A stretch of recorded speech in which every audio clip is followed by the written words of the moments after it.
Hello hello hello, आप सभी बच्चों को एमआर का बहुत बहुत नमस्कार। आज हम लोग थर्मोडायनेमिक्स के सेकंड लेक्चर में आ गए। पहले लेक्चर में मैंने वर्क और इंटरनल एनर्जी पे आपको पीएचडी कराया। क्या वर्क पे आपकी 100% क्लियरिटी हुई? क्या इंटरनल एनर्जी के सवाल जो मैंने आपको दिए थे वो सारे degree of freedom, adiabatic exponent, CV internal energy लिखने वाले सवाल हो गए? तो एक बार कमेंट करके बताइए। बहुत इजी तरीके से आपको मैंने बताया। सेकंड लेक्चर में आज हम लोग पढ़ेंगे first law of thermodynamics, isothermal process के बारे में। ये इतना इजी है कि आपको लगेगा ही नहीं कि आप कुछ नया पढ़ रहे हैं। आपको 100% रिवीजन की तरह लगा। आप लेक्चर देख लीजिए। लेक्चर आप देख ही रहे होंगे। ड्यूरेशन पर मुझे नहीं पता, मैं रिकॉर्ड करने जा रहा हूं, लेकिन मैं 45 मिनट से ज्यादा रिकॉर्ड ही नहीं करूंगा। 2-4 मिनट एक्स्ट्रा हो जाए तो अलग बात है, फिर उसको काटने का क्या मतलब है। मैं देख देख के टाइम देख के रिकॉर्ड कर रहा हूँ। दूसरी बात, मंडे को शायद वैकेशन है आपका, तो इसलिए मैंने सोचा एक दिन में 1-1.5 घंटे का भी लेक्चर नहीं देता हूं। मैं आपको 40-45 मिनट का लेक्चर दूंगा, एकदम रिवीजन की तरह लगेगा।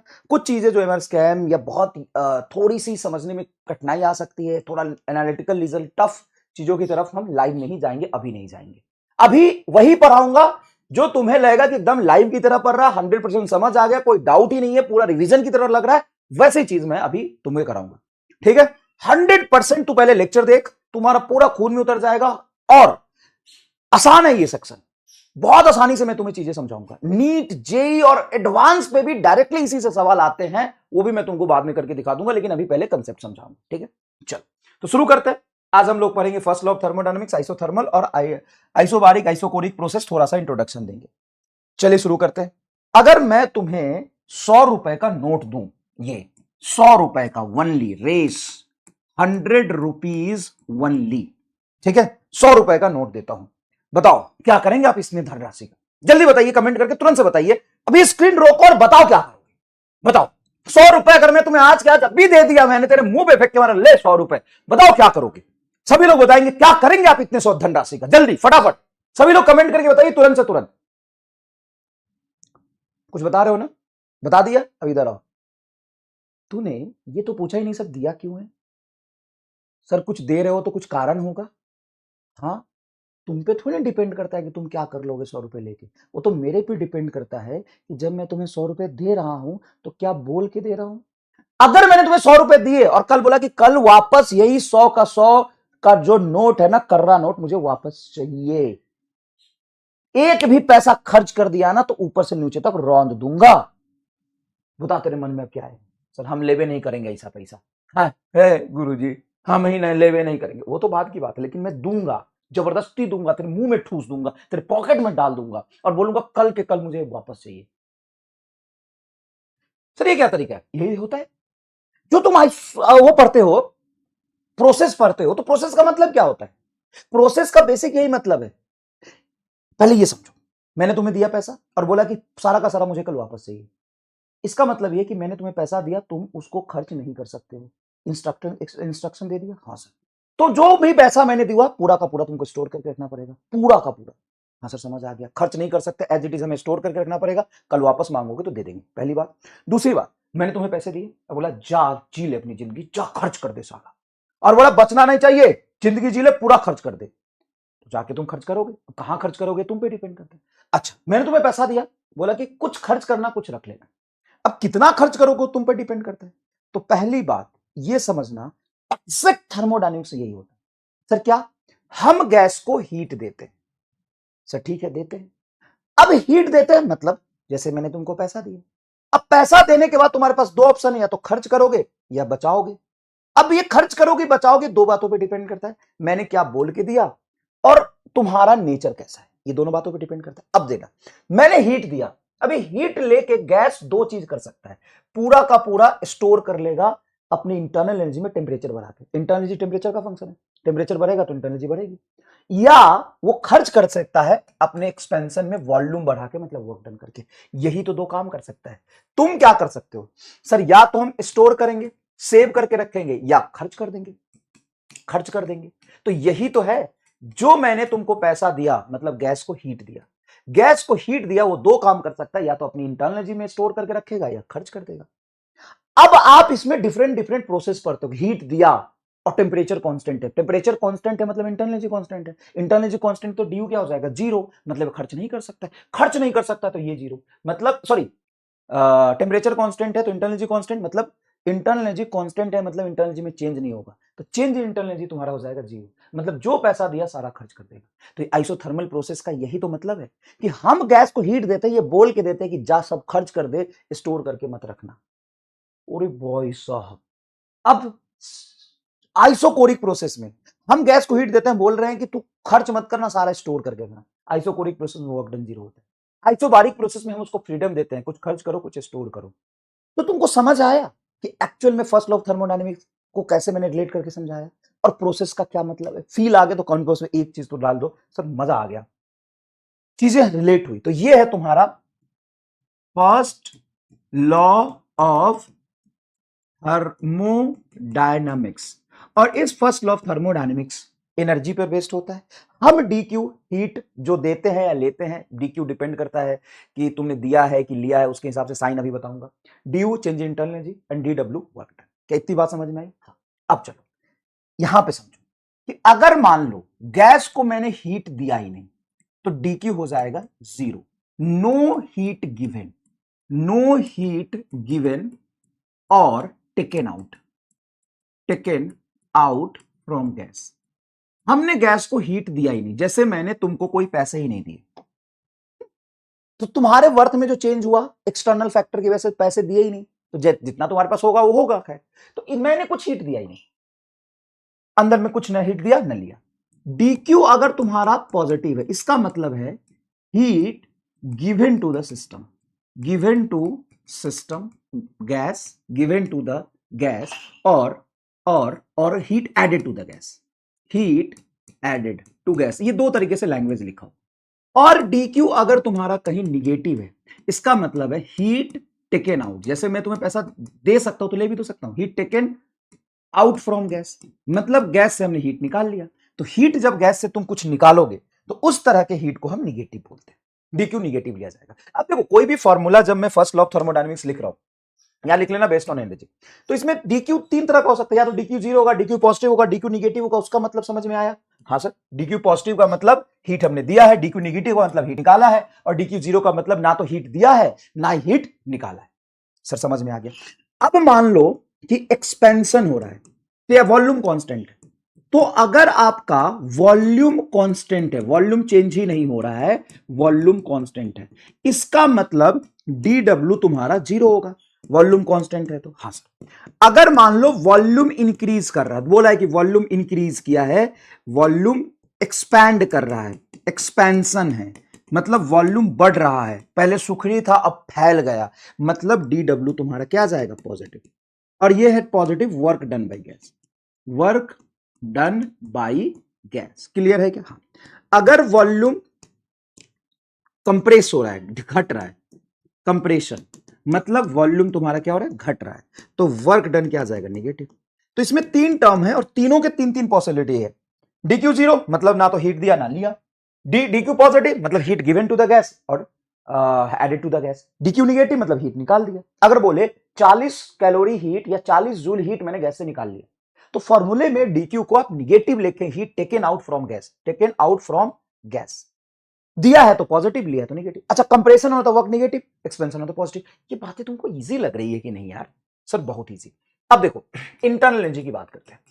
तो इंटरनल एनर्जी जो डिफाइंड होता है वो होता है यू बराबर हाफ ऑफ नफरत, एनएफआरटी, हाफ ऑफ नफरत। अब यहां पे चेंज इन इंटरनल एनर्जी होता है half N F R D T. ठीक है, अब मैं इसमें तीन चीजें आपको बताता हूं। अगर टेम्परेचर कांस्टेंट है तो इंटरनल एनर्जी कांस्टेंट होगा, मतलब change in internal energy zero आएगा, जो इंटरनल एनर्जी होगी वही रहेगी। अगर टेम्परेचर बढ़ रहा है, इंक्रीज कर रहा है, टेम्परेचर इंक्रीजेज है, तो तुम्हारा डी पॉजिटिव आएगा। सिंपल सी बात है, देखो टेम्परेचर बढ़ गया तो इंटरनल एनर्जी बढ़ जाएगा। फाइनल माइनस इनिशियल लिखोगे, डी है तो इसको लिख सकते हो, डी को half N F R T final minus T initial. अगर बढ़ रहा है तो फाइनल टेम्परेचर ज्यादा होगा। दूसरी बात, टेम्परेचर घट रहा है, डिक्रीजिंग है टेम्परेचर, तो यहां पे डी तुम्हारा आ जाएगा निगेटिव। सिंपल सी बात है। क्या यहां तक आपको ये बातें समझ में आ गई? हाँ sir. First law of thermodynamics क्या है सर? डी क्यू बराबर D you plus D W. ये सिंपल सा है फर्स्ट लॉ ऑफ थर्मोडायनेमिक्स। अब तुमको इस पर लैंग्वेज वे सवाल होगा, कि इतना हीट दिया, इतना निकाल लिया, इतना वर्क डन है तो चेंज इंटरनल एनर्जी बताओ। एकदम सिंपल सिंपल सा सवाल, तुम यकीन नहीं करोगे, मैं तुम्हें होमवर्क में दूंगा और कराऊंगा भी। जेई मेंस में इजी इजी सवाल, एकदम डायरेक्ट फॉर्मूला बेस्ड, एकदम डायरेक्ट फॉर्मूला बेस्ड। जैसे मान लो एक सवाल हम यहां पे लिखते हैं, ये सवाल है, चलो क्या सवाल है देखो, क्या सवाल है देखो, क्या सवाल है देखो। If heat added to the gas is 30 joule, मतलब दिया है मैंने added to the gas is 30 joule, मतलब ऐड किया तो इसको प्लस 30 जूल लेंगे। And work done by gas is 40 joule, मतलब DW बराबर तुम्हारा पॉजिटिव होगा। वर्क डन बाय गैस, हम DW डिफाइन करते हैं, यहाँ पे एक्सपेंशन में वो पॉजिटिव होता है, गैस ने अपना एक्सपेंशन किया, गैस कंप्रेस हो जाएगा तो नेगेटिव होगा, गैस एक्सपेंड हो रहा है तो पॉजिटिव होगा। चेंज इन इंटरनल तो क्या लिखोगे, DQ बराबर DU प्लस DW, DQ बोलो सर 30 जूल, बराबर change in internal DU plus DW है 40 जूल। अब पहले ही सवाल में तुम्हें कंफ्यूजन कि सर हीट तो दिया 30 जूल लेकिन वर्क डन वो 40 जूल कर लिया, ये कैसे हो सकता है, टेम्परेचर कम करके, इंटरनल एनर्जी कम करके। देखो यहाँ पे चेंज इंटरनल एनर्जी क्या आ जाएगा, ड्यू बराबर आएगा 30 माइनस 40, तो ये 30 माइनस 40 माइनस 10 जूल। अब इसका मतलब समझना, भाई मैंने तुमको 30 रुपए दिए और तू खर्च 40 रुपए कर दी, इसका क्या मतलब, जो मैंने 30 किया हो तो 30 तू खर्च किया ही, बचा हुआ अपने पैसे में से जो स्टोर करके कहीं रखा हुआ था उसमें से 10 रुपए खर्च किया हो। तो मैंने दिया 30 और तुमने अपने इंटरनल एनर्जी में टेम्परेचर घटाया, मतलब ड्यू निगेटिव, मतलब टेम्परेचर घटा होगा, टेम्परेचर घटा के इंटरनल एनर्जी घटा के थोड़ा वर्क किया, टोटल वर्क मेरे हीट देने की वजह से 30 और चेंज इंटरनल एनर्जी माइनस 10 है, उसके वजह से तुम्हारा होगा 10 का वर्क डन। तो देखो टोटल वर्क डन 40 यहाँ पे है। क्वेश्चन को समझा रहा हूं कि क्यों माइनस 10 जूल का क्या मतलब है, माइनस 10 जूल का क्या मतलब है, बस मैं ये बता रहा हूं। क्लियर है, यहां तक बात समझ में आ गई, बहुत ईजी लग रहा है।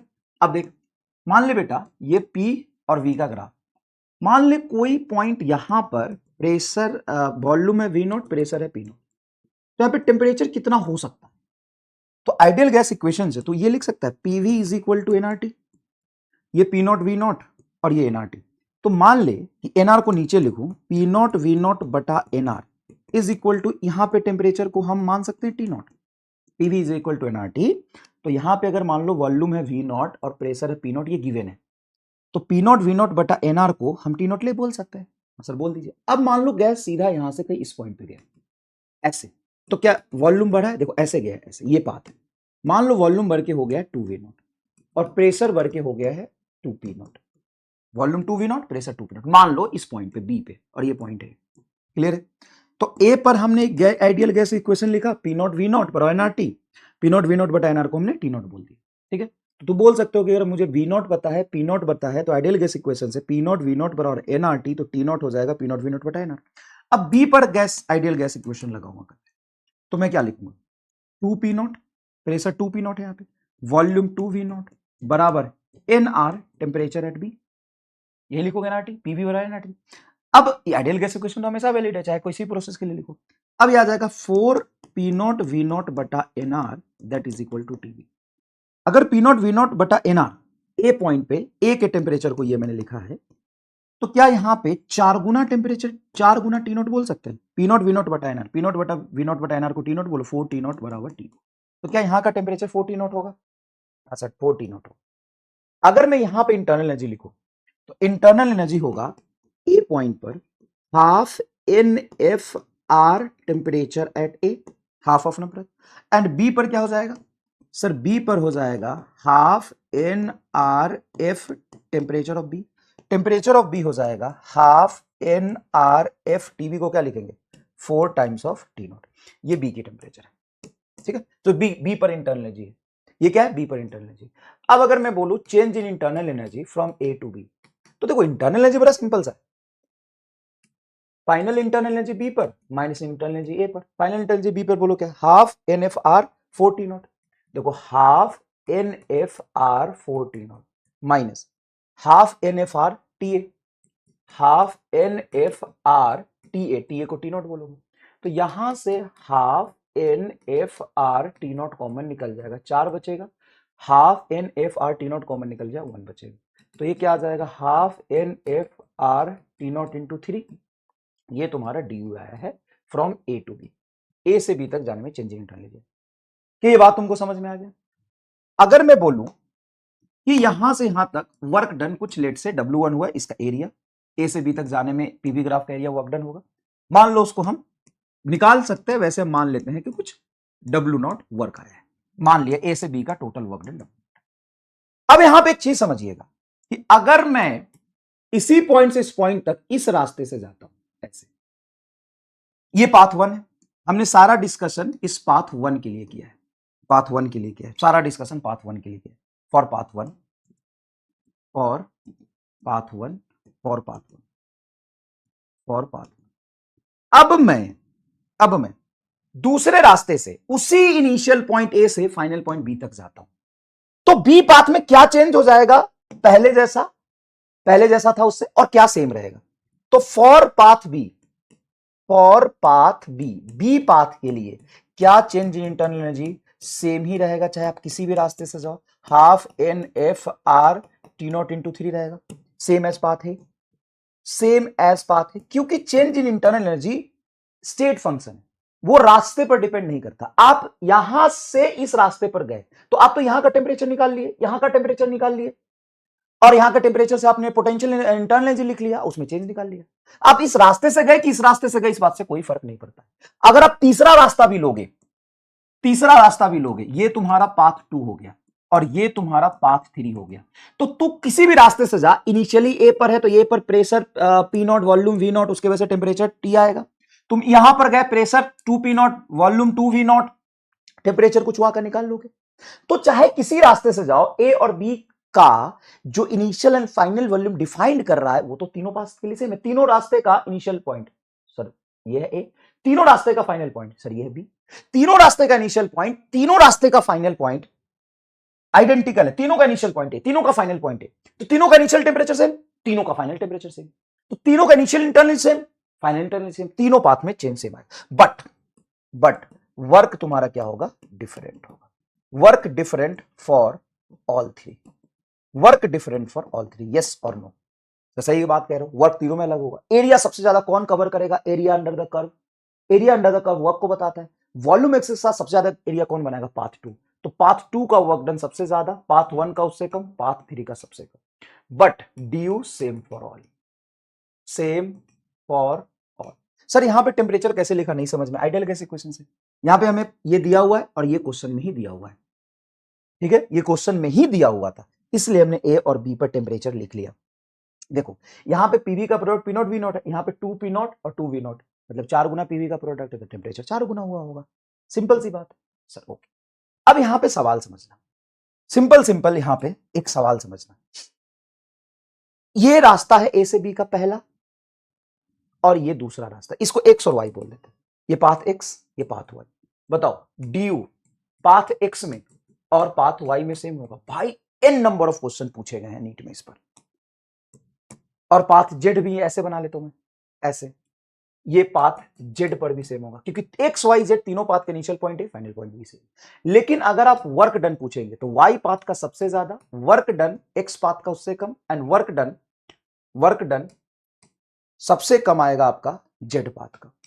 हाँ सबसे कम आएगा जेड पाथ का, वर्क डन सबसे कम आएगा जेड पाथ का। देखो ना तुम यहां भी जाओगे तो एरिया अंडर द कर्व ये वाला पोर्शन है और इसका देखो यहां तक है, तो सबसे ज्यादा वर्क डन किसमें होगा? उसमें होगा। अब इसका एप्लीकेशन एक यहां पर देखिएगा क्या है, if heat given in path 1 is 20 joule and work done is 30 joule from A to B, from A to B लिख देता हूं, from A to B, from A to B, from A to B. अब सवाल सुनना अच्छे से, if heat given in path 1 is 20 joule, path 1 कहां? ये है, ए से हम पहुंचे यहां, फिर पहुंचे यहां, ये फाइनल पोजीशन है, ये इनिशियल से हम फाइनल तक जा रहे हैं, तो इनिशियल से फाइनल तक गए हम एक रास्ते से और दूसरे रास्ते से हम उसी इनिशियल ए से फाइनल तक गए।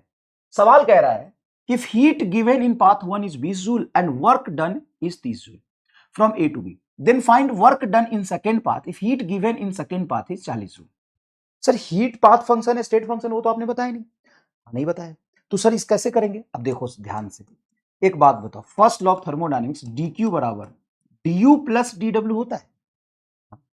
अब इस तीनों में से पहले रास्ते के लिए और दूसरे रास्ते के लिए कौन सी चीज कॉमन है? इन दोनों तीनों चीजों में से पहले और दूसरे रास्ते के लिए कौन सी चीज कॉमन है? पहले रास्ते का इनिशियल पॉइंट है, दूसरे का भी इनिशियल पॉइंट है। पहले रास्ते के लिए फाइनल पॉइंट भी, दूसरे का भी फाइनल भी। क्या ये तुम्हारा जो डी है वो अगर लिखोगे तो D Q minus D W बराबर डी यू, क्या ये वाला टर्म सेम इन बोथ है?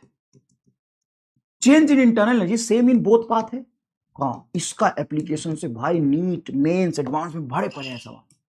ऐसे ग्राफ बना देंगे, दो रास्ता दिखा देंगे, बोलेंगे इसमें वर्क डन इतना है, हीट इतना है, दूसरे में हीट इतना है, तो वर्क बताओ। क्योंकि इनिशियल पॉइंट और फाइनल पॉइंट दोनों पाथ का सेम है, तो ड्यू सेम होगा। अब ड्यू दोनों पाथ का सेम है, तो पहले पाथ में work done minus heat given minus work done, इसको इधर लाया तो निगेटिव हो। Heat given minus work done पहले पाथ का चेंज इन इंटरनल एनर्जी बराबर heat given minus work done दूसरे पाथ का चेंज इन इंटरनल एनर्जी। क्या ये दोनों इक्वल है? हाँ, तो ये दोनों इक्वल होंगे।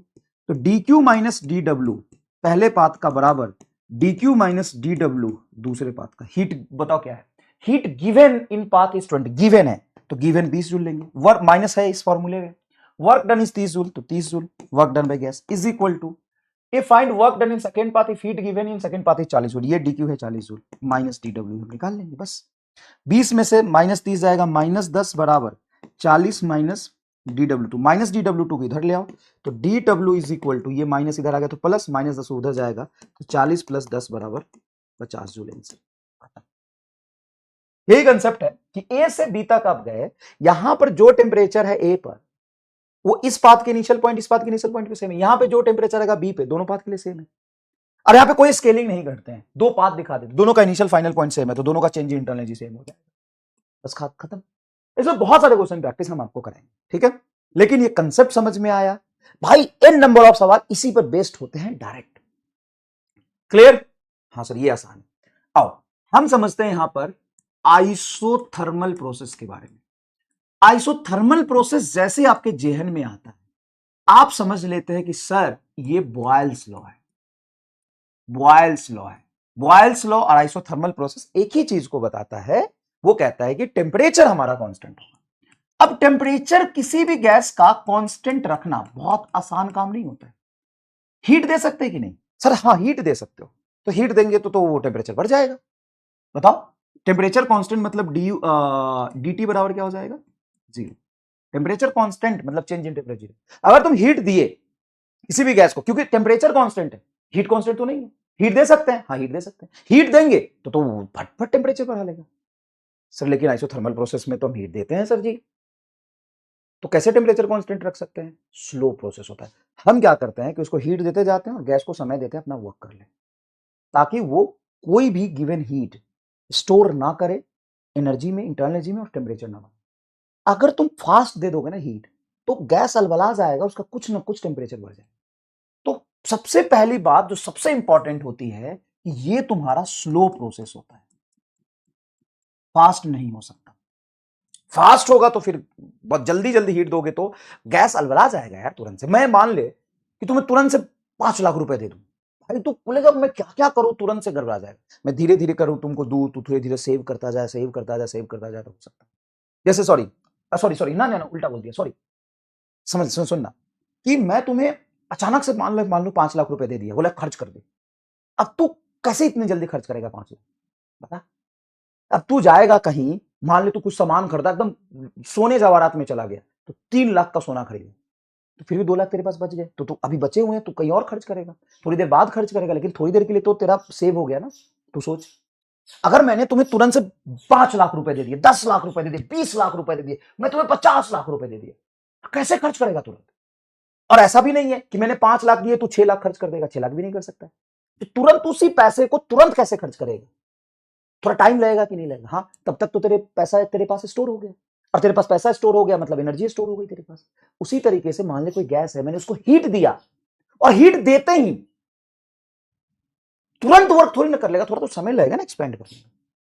तो अगर मैंने जल्दी जल्दी हीट दे दिया तो फिर वो कुछ ना कुछ टेम्परेचर बढ़ा लेगा, इंटरनल एनर्जी में स्टोर कर लेगा। इसलिए हम कहते हैं कि स्लो प्रोसेस होना चाहिए, और ये इतना स्लो प्रोसेस है कि रिवर्सिबल भी है। जैसे हम जा सकते हैं जिस पाथ से हम आइसोथर्मल प्रोसेस से गए वापस भी आ सकते हैं।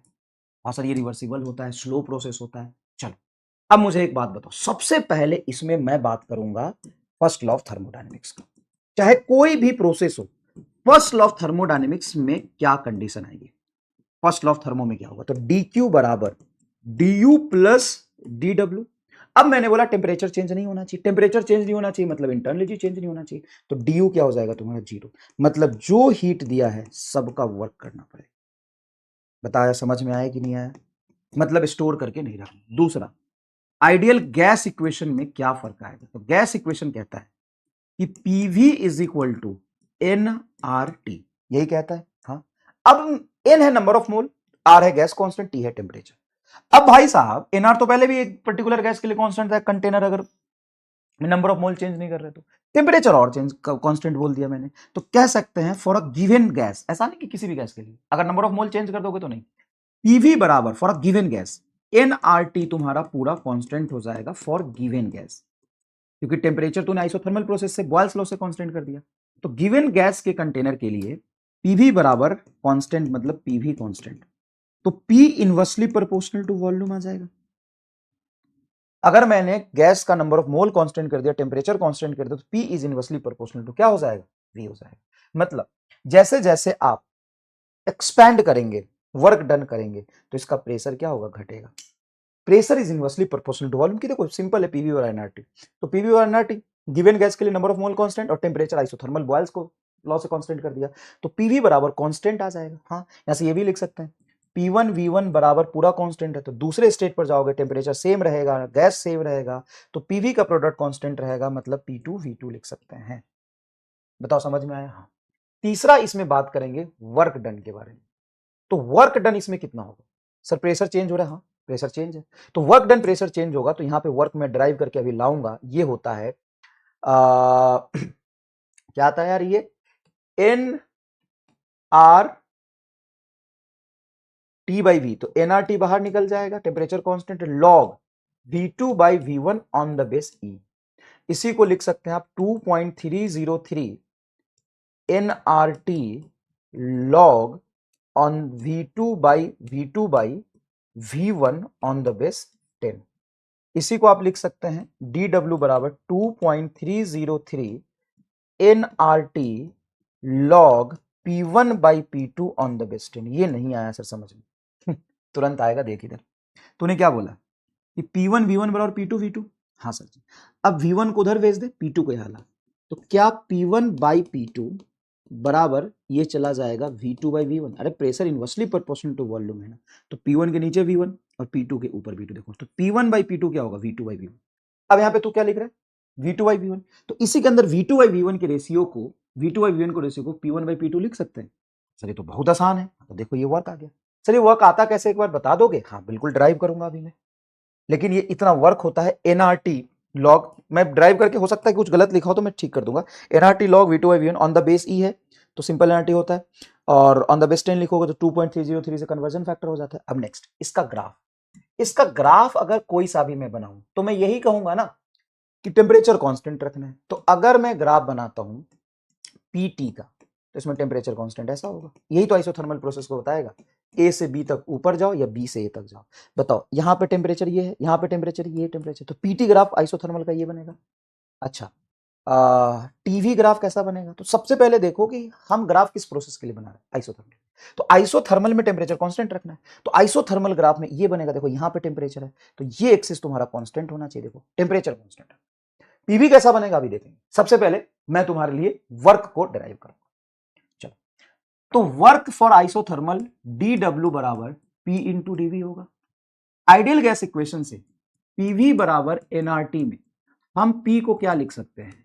एनआरटी बाई वी लिख सकते हैं, पुट कर दो यहां पर, putting P, put P ideal gas equation से, मतलब कि P की वैल्यू किसी भी इंस्टेंट पे क्या हो सकती है? V के टर्म्स में, NRT by V ideal gas equation से, तो DW इज इक्वल टू आ जाएगा, P की वैल्यू रखेंगे NRT by V into DV, कल ही सवाल कराया था इस पे मैंने, दोनों तरफ इंटीग्रेट कर दू, तो DW का इंटीग्रेशन आ जाए W बराबर एनआरटी बाहर, मान लो W1 से W2 लिखते हो तो डेल्टा W, एनआरटी बाहर 1 अपॉन वी इंटू डीवी का integration from V1 to V2, तो ये आपका एनआरटी बाहर रहेगा, ये हो जाएगा log V on the base E, limit रखेंगे V1 से V2 तक, ये आपका आ जाएगा एनआरटी, पहले रखोगे V2 log V2 on the base e minus log V1 on the base e, यही होगा। हाँ सर, तो ये आ जाएगा आपका N R T log V2 by V1 on the base e, इसी को 2.303 nRT log V2 by V1 on the base 10 से कन्वर्ट कर सकते हैं। ये आपका work done in isothermal process आ गया। बताइए कोई दिक्कत इसमें? नहीं सर, तो बहुत आसान है।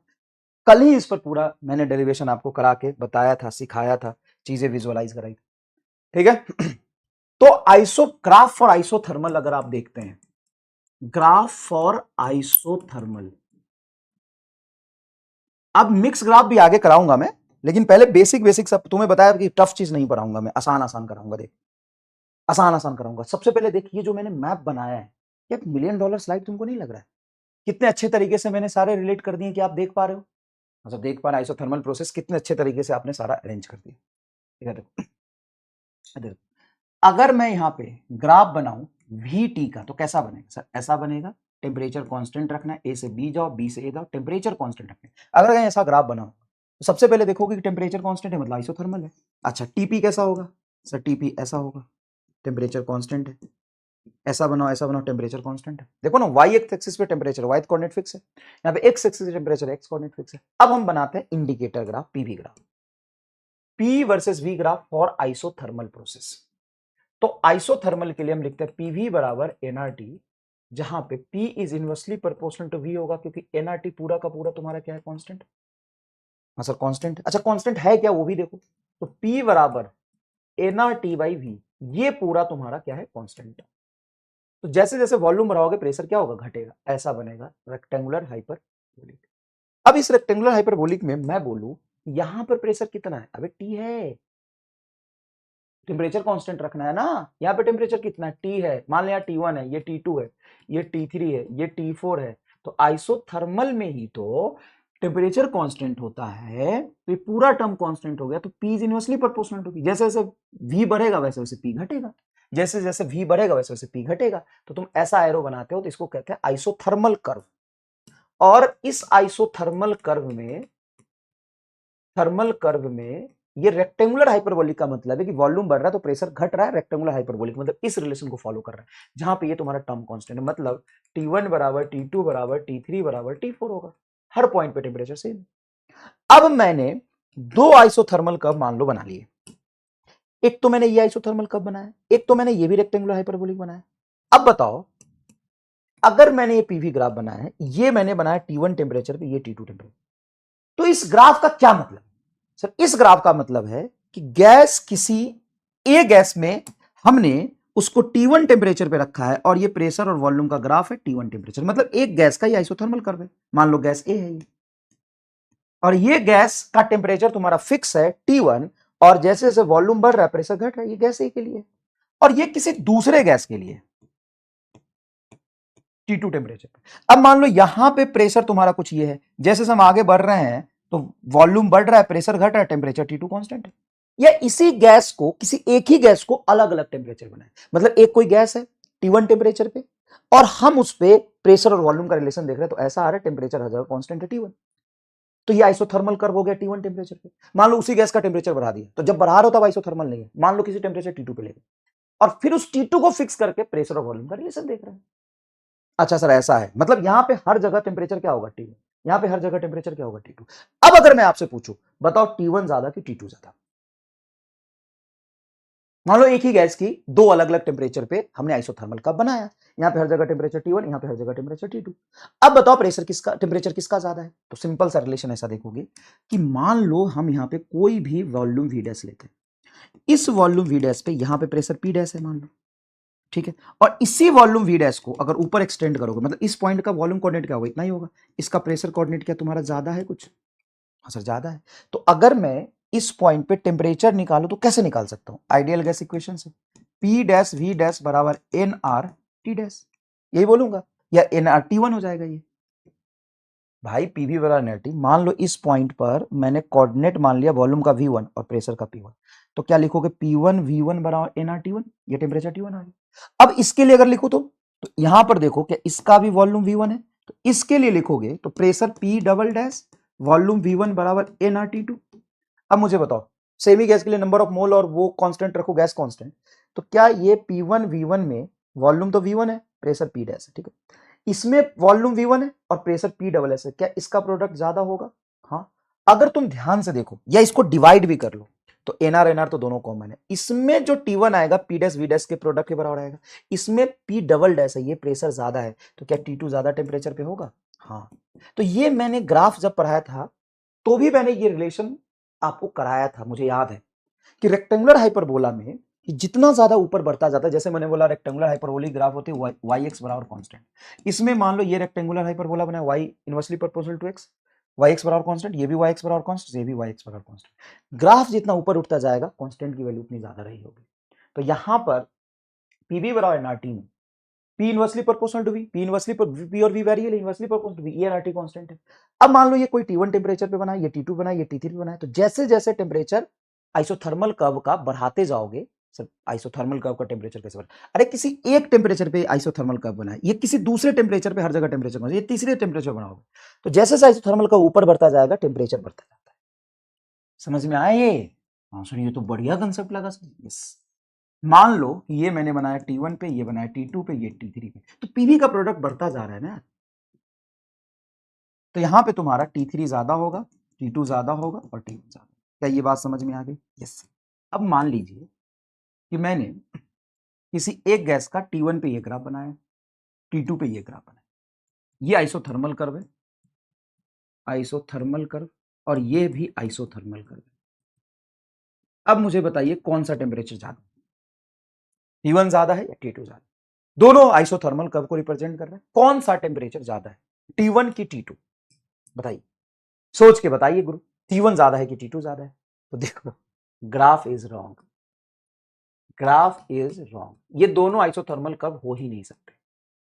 क्योंकि मान लो कि यहां पे हर जगह टेम्परेचर तुम कह रहे हो कि T1 T1 T1 T1 T1, और यहां पे हर जगह T2 बोल रहे हो, अलग टेम्परेचर, कुछ की देखो पीवी का प्रोडक्ट अलग है, तभी तो ग्राफ ऊपर नीचे। तो यहां पे कॉमन टेम्परेचर कैसे है?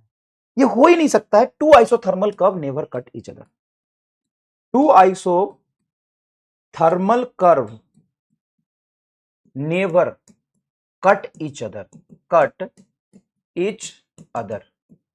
दो आइसोथर्मल कर्व एक दूसरे को कभी कट कर ही नहीं सकते। तो ये भाई साहब ग्राफ ही गलत है। अच्छा सर जी, ओहो, अब बुझाया। अब मान लो कि पीवी ग्राफ में ऐसा बनाता हूं, ऐसा ऐसा ऐसा, क्या ये आइसोथर्मल कर्व को रिप्रेजेंट कर रहा है ए से बी तक? नहीं, ए से बी तक आइसोथर्मल कर्व नहीं है। देखो ना, ए टू बी क्या टेम्परेचर कांस्टेंट है? टेम्परेचर कांस्टेंट पीवी ग्राफ में पीवी बराबर एनआरटी, जब टी कांस्टेंट होगा तो P inversely proportional to V को फॉलो करेगा। यहां पे टेम्परेचर कांस्टेंट नहीं है, कांस्टेंट है, आंसर होगा नो। तो अब बताओ टेम्परेचर कैसा है, बढ़ रहा है, घट रहा है, कैसा हो रहा है? ए से बी तक मान लो कोई ग्राफ बनाया, this is not isothermal curve, this is not for isothermal process, ये आइसोथर्मल प्रोसेस के लिए नहीं है। अब बताओ इसमें टेम्परेचर बढ़ रहा है कि घट रहा है? बोलो, अब बताओ इसमें टेम्परेचर बढ़ रहा है कि घट रहा है? सोचो। तो कैसे सोचे, हमको तो समझ ही नहीं आ रहा है। सिंपल सी बात है, सबसे पहले ये देखो कि तुम ए से बी तक जा रहे हो, तो क्या वाई कोऑर्डिनेट तुम्हारा कांस्टेंट है कुछ पी नॉट? हाँ, तो कह सकते हो कि सर पी नॉट कांस्टेंट है, मतलब आइसोबारिक नहीं हो गया सर, प्रेशर तो कांस्टेंट है। हाँ सर, और लगातार जैसे हम आगे जा रहे हैं वॉल्यूम बढ़ रहा है, देखो यहाँ पे ये वॉल्यूम है, आगे जा रहे हैं वॉल्यूम बढ़ रहा है, वॉल्यूम इंक्रीजिंग कर रहा है। तो आइडियल गैस इक्वेशन से पीवी बराबर एनआरटी, ये तुम्हारा कांस्टेंट और प्रेशर कांस्टेंट, वॉल्यूम बढ़ रहा है मतलब टेम्परेचर बढ़ रहा है, तो temperature is continuously increasing, temperature is continuously increasing from A to B, simple है, pressure is continuously increasing from A to B। बताओ कोई दिक्कत? आसानी लगा, आसान है। ए से बी तक लगातार तुम्हारा क्या हो रहा है, टेम्परेचर इंक्रीज हो रहा है। अच्छा, इसको ना मैं दूसरे तरीके से कराता हूं, ये तो बड़ा सिंपल तरीके समझ में आएगा। अगर मैं तुमको ऐसे कराऊं, दूसरा मेथड, कि P है और V है, ये कोई ग्राफ बनाया मैंने ए से बी तक, यही है। हाँ, अगर मान लो कि मैं कोई आइसोथर्मल कर्व पीवी में प्लॉट करूं किसी टी टेम्परेचर पे, तो क्या ऐसा ग्राफ बना सकता हूं मैं? हाँ, क्या बोल सकता हूं यहां पे हर जगह टेम्परेचर कांस्टेंट होगा इस ग्राफ पे? हाँ, और कोई हायर टेम्परेचर पे फिर आइसोथर्मल कर्व बनाऊं, तो क्या ऐसा बनेगा?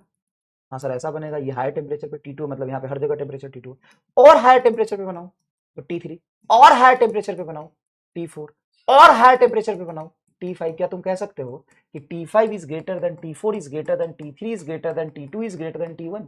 यस और नो? हाँ सर, ये सारा डॉटेड लाइन जो आपने बनाया वो आइसोथर्मल कर्व को रिप्रेजेंट कर रहा है, यस और नो? अगर मैं आइसोथर्मल प्रोसेस के लिए बनाता हूं तो all dotted line are represent isothermal curve at different temperature. यहां पे हर जगह टेम्परेचर तुम्हारा T1 है, यहां पे हर जगह T2। अब बताओ, ये लाइन यहां पे कट किया तो इस पॉइंट पे टेम्परेचर T1 रहा होगा, और इस आइसोथर्मल कर्व पे हर जगह T2 तो यहां T2 रहा होगा, इस आइसोथर्मल कर्व पे हर जगह T3 तो यहां पे T3 रहा होगा, इस आइसोथर्मल कर्व पे हर जगह क्या है, T2 है, T2 ये हाँ सही है, ये पे T4 है, देखो ये T4 रहा होगा और ये T5 रहा होगा। तुम क्या करो, T5 ज्यादा है, हाँ तो देखो A से हम B तक जा रहे हैं तो यहाँ T1 कम, T2 बढ़ा, T3 बढ़ा, T4 बढ़ा, T5 बढ़ा, मतलब temperature continuously increases as we move from A to B, as we move from A to B, A से B तक हम जा रहे हैं, लगातार टेम्परेचर बढ़ रहा है। बोलो यस और नो? सर बात तो आप सही कह रहे हो। देखो इसका मेथड 2 क्या जोरदार लगा। हाँ सर, ये भी एक मेथड है इस चीज को समझने का। अगर आपको मैं ये ग्राफ बना के दूं, क्या ये आइसोथर्मल प्रोसेस को रिप्रेजेंट करेगा? नहीं सर, आइसोथर्मल प्रोसेस को रिप्रेजेंट नहीं करेगा। अगर हम ए से बी तक जाएंगे, ए से बी तक जा रहे हैं, टेम्परेचर कांस्टेंट थोड़ा है सर, इसमें तो देखो वॉल्यूम बढ़ रहा है तो प्रेशर घट रहा है, तो ये पीवी बाय एनआरटी में ये कांस्टेंट टेम्परेचर पे P inversely proportional to V होता है ना। अगर टेम्परेचर कांस्टेंट मानो तो P inversely proportional to rectangular hyperbolic vary करना चाहिए, इसमें टेम्परेचर कांस्टेंट नहीं है। तो बताओ टेम्परेचर कैसा है? टेम्परेचर कैसा है सर? टेम्परेचर तो पता नहीं सर जी, गुरुजी समझ ही नहीं आ रहा है यार, कैसे देखेंगे? तो देखो यहां पे एक आइसोथर्मल कर्व प्लॉट करो, यहां पे एक आइसोथर्मल कर्व प्लॉट करो। बताओ अगर ये आइसोथर्मल कर्व T1 है तो अगर मैं ग्राफ ऐसा बनाता इस डॉटेड लाइन जैसा, तो हर जगह यहां पे temperature isothermal curve rectangular hyperbolic बनाता, हर जगह टेम्परेचर T1 होता। ऐसा आइसोथर्मल कर्व बनाता, हर जगह टेम्परेचर T2 होता। और ऐसा आइसोथर्मल कर्व बनाता, हर जगह टेम्परेचर क्या होता?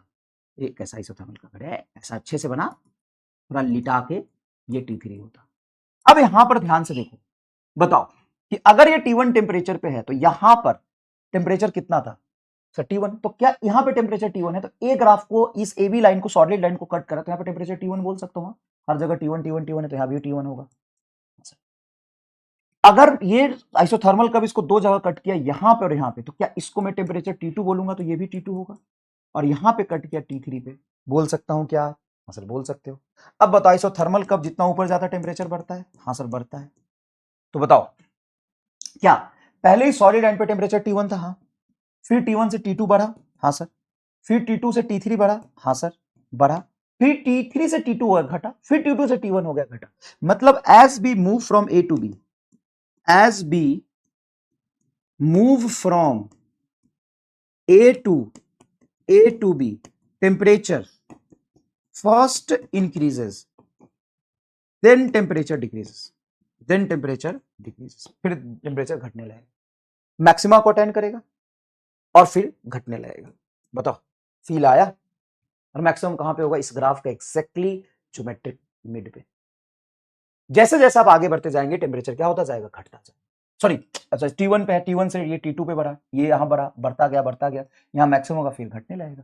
देखो यहां पे तुम्हारा कुछ पीवी का प्रोडक्ट है, तुम आगे गए तो पीवी का प्रोडक्ट बढ़ेगा, फिर पीवी का प्रोडक्ट बढ़ेगा, फिर बहुत आगे जाओगे तो वॉल्यूम प्रेशर घटने लगा, पीवी का प्रोडक्ट घटेगा। ये पता करने का कौन सा तरीका है? आइसोथर्मल कर्व डॉट प्लॉट करके, आइसोथर्मल कर्व प्लॉट करके। अब इसमें एक इंटरेस्टिंग बात, अगर मैं बी से ए तक जाता तो, बी से ए तक जाता तो देखो यहां पर मैं टेम्परेचर T1 से T2 बढ़ा, फिर T3 मैक्सिमम, फिर घटा। मतलब थोड़ा ढंग से सोचना और जवाब देना कि आंसर क्या होगा as B move from B to A, B to A. बताओ टेम्परेचर का वेरिएशन क्या होगा? मतलब ऐसा ग्राफ बना रहा हूं, ये P है, ये V है, ऐसा ग्राफ बनाया, हम यहां से जा रहे हैं A से B तक, तो बताओ टेम्परेचर का वेरिएशन कैसा होगा? ठीक है, ठीक है, ये आपको बताना है। Next, slope of isothermal curve. Slope of isothermal curve क्या होगा? Slope of isothermal curve, isothermal curve का स्लोप देखना है मुझे। जैसे मान लो ये P है, ये V है, मैं ऐसा ग्राफ बनाऊं, ये टेम्परेचर T कांस्टेंट है, आइसोथर्मल कर्व, तो इसका स्लोप किसी भी पॉइंट पे क्या होगा? सर स्लोप तो डिफरेंशिएशन से पता चलता है, तो डिफरेंशिएशन आप dp by dv कर दो, डीपी बाई डीवी कर दो, ये इसका स्लोप होगा। तो डीपी बाई डीवी आएगा कितना, rate of change in Y with respect to X आएगा कितना, ये तो बताओ। अच्छा हाँ, ये इंपॉर्टेंट बात है। तो हम क्या करेंगे, पीवी बराबर एनआरटी, इसको डिफरेंशिएट करेंगे, लेट से पार्शियल डिफरेंशिएशन करते हैं। तो डीपी बटा पी प्लस डीवी बटा V is equal to constant का डिफरेंस जीरो। तो हम कह सकते हैं DP by P is equal to minus DV by V. अब आप डीवी को इधर लाओ, पी को इधर लाओ, तो डीपी बटा DV is equal to minus P by V. क्या ये ग्राफ के स्लोप को D Y by D X इसको बोल सकते हैं? हाँ, slope minus P by V को बताता है। तो किसी भी पॉइंट पर स्लोप अगर आपको पता है, जैसे मैं यहां पे टेंजेंट खींच के भी तो tan थीटा से स्लोप निकाल सकता हूं, और मुझे प्रेशर पता है तो वहां पे वॉल्यूम आप निकाल सकते हो। तो याद रखिएगा, स्लोप ऑफ आइसोथर्मल कर्व है, स्लोप ऑफ आइसोथर्मल कर्व है, ये क्या है, स्लोप ऑफ आइसोथर्मल का। समझ में आया? हाँ सर, बहुत इजी है। अगर मैं आपसे बोलूं आइसोकोरिक प्रोसेस, देखो सारा कुछ अपने हाथों से लिख के मैंने तुमको सिखाया है। इसको कहते हैं गे लूसेक लॉ। इसको क्या कहते हैं, आइसोकोरिक प्रोसेस को गेलूसेक लॉ। ये कहते हैं ना आइसोकोरिक प्रोसेस को क्या कहते हैं, गेलूसेक लॉ। ठीक है भाई? हाँ सर ठीक है सर, दूर जा रहे हो आप। चलो, गेलूसेक लॉ में आइसोकोरिक प्रोसेस में तुम्हारा वॉल्यूम कांस्टेंट रहता है।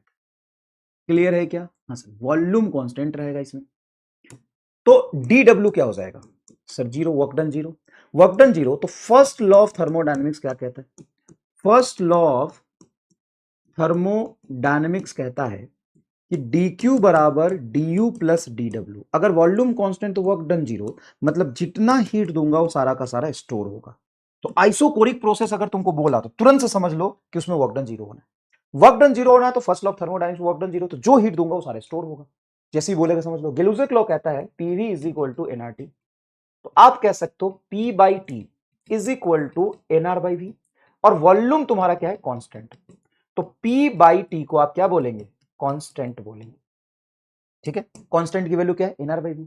आप ऐसे भी लिख सकते हो P by T, sorry, P by T constant मतलब P one by T one का ratio P two by T two का रेशियो होगा।